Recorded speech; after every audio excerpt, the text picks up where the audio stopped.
Dong, kung saan nga lugar ni? Kahayag dire. Ay, Kahayag. Ah, okay. Kalabaw? Ah. Tasya. Ano? Alaga ninyo? Ah, okay. Bali, lalaki? Oo. Ayos ah. Mabuti may kalabaw kayo. Dapli lang ako. Nong, dali. Nakakoy pangutana. May tanong ako ba? Oo. Itong apo mo, nag-aaral na siya? Hindi pa. Nag-aaral, nag-school? Papa, elementary. Elementary, ano niya? Anong grade? Grade 4. Ah, grade 4. Nakita ko siya kanina, nagkuhan siya ng kalabaw mo. Ah, siya nag-alaga, grade 4. Meron na siyang notebook. Nakapalit na siya. Namalit na mag-notebook ko pa. Wala pa? Wala pa. Bakit wala pa? Eh, ano? Dito ka. Dito kita. Bakit wala? Walang ano? Walang kwarta. Ah, walang kwarta papa niya. Ah, okay. Kaya pala, hindi pa nakabili.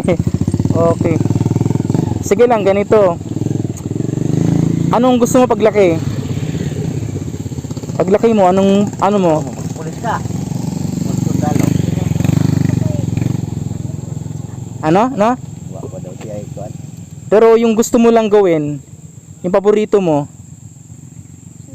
sundalo. Ayos. Sige. Ganito, dahil wala ka pang notebook, may bibigay ako sa'yo. Okay lang ba may bibigay ako sa kanya? Ha? Ano pala pangalan mo, Manong? Carlito. Manong Carlito. At siya? Gandip. John Dave. Ayos. So, masaya ako makilala kayo, John Dave at si Manong Carlito. Ayun. Ayun, may bibigay ako sa kanya. Ay, dahil masipag siya, nakita ko siyang nag-alaga ng kalabaw mo, no? Siya yung nagdala-dala kanina ng tali. Ayun. So, meron akong bibigay sa kanya na notebook. Pero ito lang sabihin ko sa iyo, John Dave, mag-aaral ka maigi. At yung pangarap mo na magsundalo, gawin mo. Kasi pagdating ng panahon, kapag may maayos kang trabaho, makapag-provide ka ng maayos sa iyong pamilya, sa maging asawa mo, maging anak mo, kasi may maayos kang trabaho. Sige, ganito, may bibigay ako sa iyo. Si John Dave, tama? At si Tatay Carlito. Nong, apo mo siya, no? Okay, ngayon dahil masipag siya, nakita ko kanina nag-alaga siya ng kalabaw at gusto niya mag-aral. Anong kunin mo paglaki? Sundalo. Gawin mo yan, mag-aral ka mabuti, magtapos ka sa pag-aral para paglaki mo, hindi ka mahirapang magharap ng trabaho ay dahil sundalo ka. Makapaglingkod ka sa bayan at sa kapwa mo. Ngayon may regalo ako sa iyo. Dahil wala ka pang notebook, tama? Wala ka pang notebook. Ito, para sa iyo. Ayan. John Dave, so may notebook ka na. Tapos ito, Crayola, may Crayola ka pa. May ballpen, black ballpen. Tapos lapis. Okay. So sa'yo yan, at least wala pang kwarta si papa mo, walang pera, no? Wala pa siyang nabili.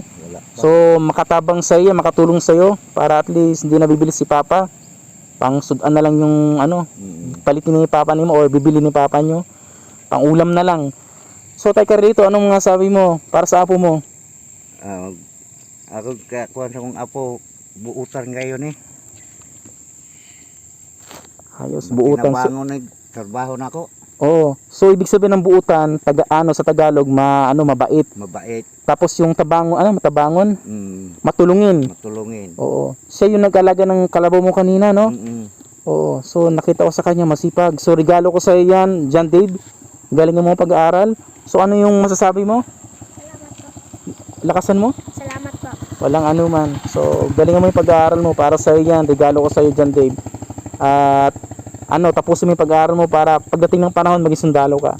So God bless. At di na magtatagal, uwi na ako. Thank you. Nung Carlito, dagang salamat. Salamat po. So ingat kayo. At para kay John Dave yan. Mabuti nakita ko siya. Oo. Masipag mag-alaga ng kalabaw, ano? Ayan, ibutang sa sulupin. Ipasok sa sulupin para at least meron.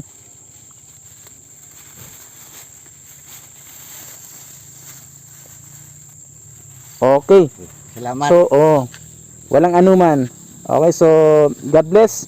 Good luck sa pag-aaral. Mayroon ka ng books, may notebook ka na at crayola at lapis at ballpen. Okay. Bye-bye. Okay.